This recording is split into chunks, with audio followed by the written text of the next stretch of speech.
नमस्कार, मैं हूं शशि रंजन और आपका बहुत बहुत स्वागत है जनता टीवी में।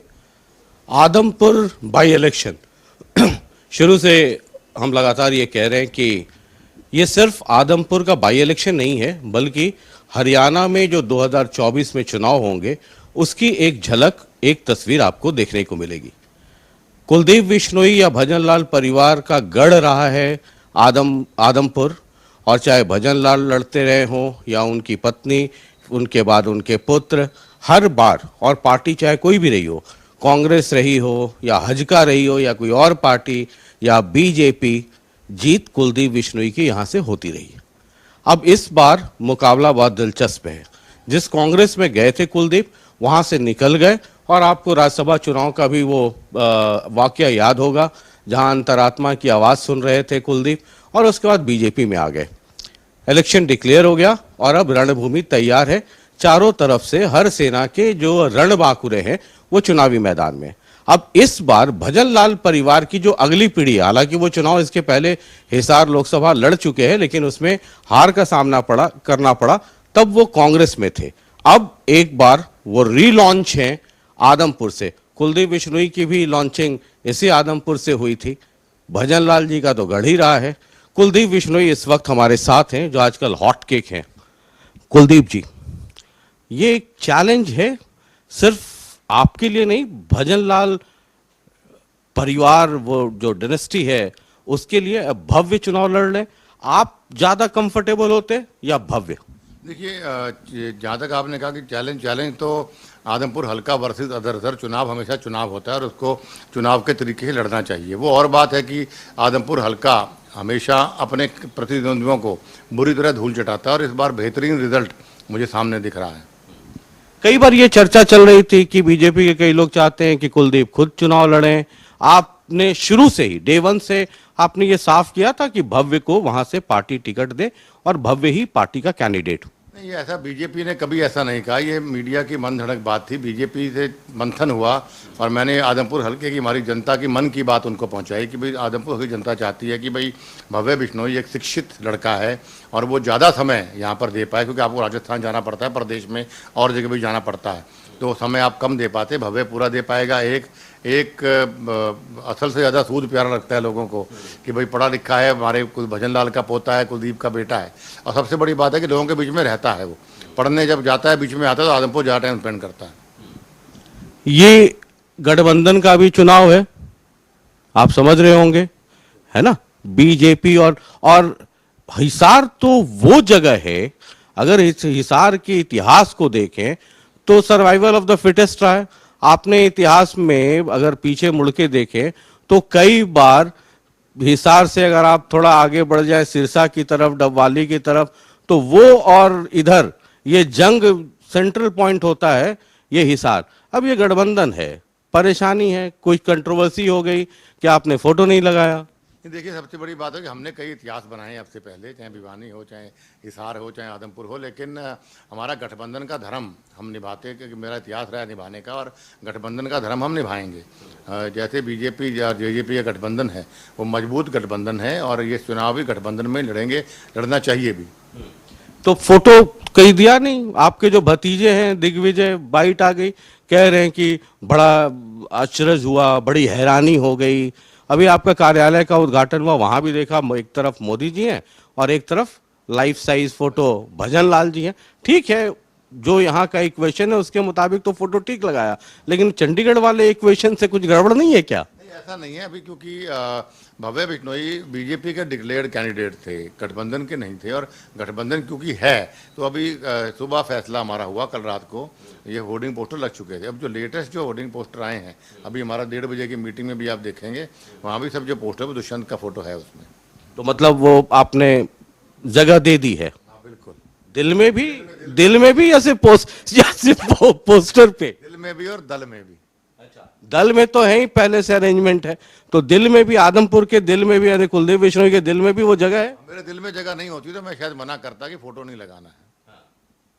चैलेंजेस क्या क्या हैं आपके सामने? दो पार्टी है और चाहे आप कितने ही कंफर्टेबल हो, जंग है, चुनाव है, और कई बार एक छोटी सी गलती भारी पड़ती है चुनाव में। इससे आपसे बेहतर कोई नहीं जानता आपको, तो इतने खट्टे मीठे अच्छे बुरे सारे अनुभव हैं आपके पास। एक आम आदमी पार्टी जो नई पार्टी आई है और एक कांग्रेस जेपी कैंडिडेट। देखिए चुनाव जैसे मैंने बताया, चुनाव होता है। हालांकि भगवान की कृपा से, आदमपुर के आशीर्वाद से बहुत कंफर्टेबल पोजीशन में भाजपा है और भव्य है। और जहाँ तक आपने आम आदमी पार्टी कही, आम आदमी पार्टी को बिल्कुल भी चैलेंज नहीं मानता हूँ मैं, क्योंकि इनको लोगों ने दिल्ली में मौका दिया, पंजाब में मौका दिया, दोनों जगह इन्होंने बुरी तरह से लोगों को उनके से वादा खिलाफी की, उनकी उम्मीदों पर कहीं खरे नहीं उतरे। और जहाँ तक कांग्रेस की बात है, कांग्रेस तो एक डूबा हुआ जहाज है, इसका कोई भविष्य नहीं है। जेपी एज अ कैंडिडेट कैसे इवैल्यूएट करते हैं? देखिए, कैंडिडेट कोई आएगा तब टिप्पणी करूंगा। और जयप्रकाश को मेरे खिलाफ लोकसभा लड़ा था वो, उसकी मैंने जमानत जब्त की थी। 2009 में बहुत थिन मार्जिन रह गया था। नहीं, वो 2009 में मार्जिन, मेरा वोट बैंक बड़ा था, लेकिन डायरेक्ट टक्कर थी। ये और दूसरा, मैं आदमपुर में बिल्कुल वोट मांगने एक दिन भी नहीं आया था। मैं हज का पार्टी थी मेरी, और मैं पूरे प्रदेश में और कैंडिडेट को जिताने के लिए घूम रहा था, तो उसके लिए मैदान साफ था और फ्लोटिंग वोटर था, उन्होंने कहीं ना कहीं मोल्ड किया। लेकिन फिर भी अगर आप देखेंगे तो 2004 का चुनाव था, उस 9 के चुनाव में वोट बड़ा था हमारा। इश्यूज क्या क्या हैं आदमपुर में? आदमपुर में सड़कें टूटी हुई हैं, या जो है आप ये कहते भी हैं कि बहुत पुराना बनवास, भजन लाल जी के जाने के बाद आप कांग्रेस में, तो खैर आप हज का आ गए थे, हज का आपकी पार्टी टूटी, मतलब भूपेंद्र सिंह हुड्डा की सरकार बनी आपके ही लोगों के द्वारा। हालांकि उसमें बाद में फैसला क्या आया वो उतना महत्वपूर्ण नहीं है, उसके बाद बीजेपी के साथ समझौता हुआ। ये पहली दफा हो रहा है जब आप रूलिंग पार्टी, भजन लाल जी के बाद रूलिंग पार्टी के कैंडिडेट के तौर पे हैं, 1.5 साल अभी भी है, कैसे देखते हैं? देखिए, मैं समझता हूँ कि ये इलेक्शन में हमें लोगों के दिमाग में सिर्फ एक है कि भजन लाल जी का दौर ला के काम करवाना है। और मैं पिछले 2.5 साल में 350 करोड़ रुपए काम मैं करवा चुका हूँ आदमपुर हल्के में। और ज्वाइनिंग के बाद 530 करोड़ के मेरे काम मंजूर कर दिए मुख्यमंत्री जी ने, जो कि किसी भी हल्के के लिए बहुत बड़ी बात है। 900 करोड़ रुपया अगर 3-5 साल की गवर्नमेंट में देना हो, तो खाड़ है, बिजली के खंभे हैं या सड़कें गलियाँ सब मंजूर है। उसके अलावा 90-95 करोड़ रुपया सिर्फ आदमपुर, मंडी और जवाहरनगर के लिए दिए। इसमें सड़कें आप देख रहे हैं, 29 करोड़ 32 लाख का मेरा टेंडर मंजूर हो चुका था। टेंडर हमें लॉन्च करना था, इलेक्शन अनाउंस हो गया। और 69 करोड़ के करीब बरसाती पानी की निकासी का काम आप जगह जगह देखो चल रहा है, ऑलरेडी बड़े बड़े पाइप डाल रहे हैं लोग, जो पिछले 2 महीने पहले शुरू हो गया था काम। और सीवरेज व्यवस्था और पीने के पानी की सारी पाइपलाइन आदमपुर, मंडी, जवाहरनगर की, तो ये ऑलरेडी काम चल रहा है। जो चैलेंजेस है वो ये है कि भाई इन अगले 1.25-2 साल के अंदर मुझे इन 530 करोड़ या 900 करोड़ से अलावा भी मुझे कम से कम 500-700 करोड़ रुपए और लाना पड़ेगा, तभी चौधरी भजन लाल जी वाला दौर लोगों को दिखेगा। वो चैलेंज है मेरे लिए, ये चुनाव चैलेंज नहीं है। आदमपुर बाई इलेक्शन और 2024 कैसे देखते हैं आप? देखिए, ये बाई इलेक्शन तो आदमपुर, जैसे मैंने कहा, ये आदमपुर हल्का मेरा परिवार है। हमने कभी ना, मैंने कभी उनको वोटर समझा, ना उन्होंने कभी हमें नेता समझा। हम दोनों एक दूसरे के पूरक हैं, हम दूसरे को परिवार मानते हैं। तो चुनाव तो आदमपुर हल्का ही लड़ता है, मान सम्मान का चुनाव होता है। तो ना मुझे इसमें कोई टेंशन है, 24 में टेंशन है। जैसे मैंने कहा, मुझे सिर्फ ये भव्य को और मुझे काम बहुत करके दिखाने इस हल्के में कि 26 साल का वनवास रहा है हमारा, 26 साल हम विपक्ष में रहे हैं, अब हम सरकार में आए हैं। तो अभी हमारा चैलेंज रहेगा कि ज़्यादा से ज़्यादा काम हम खाड़ों के, बिजली खंभों के, सड़कों के, और भी रोजगार है, ये काम सरकार से करवा के, ये चैलेंज रहेगा।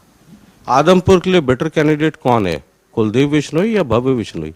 आदमपुर के लिए आदमपुर ही बेटर कैंडिडेट है। और जो चौधरी भजन लाल जी के जिनके दिलों में है, या कुलदीप से जो प्यार करता है, वो भव्य का वोट क्यों नहीं देगा?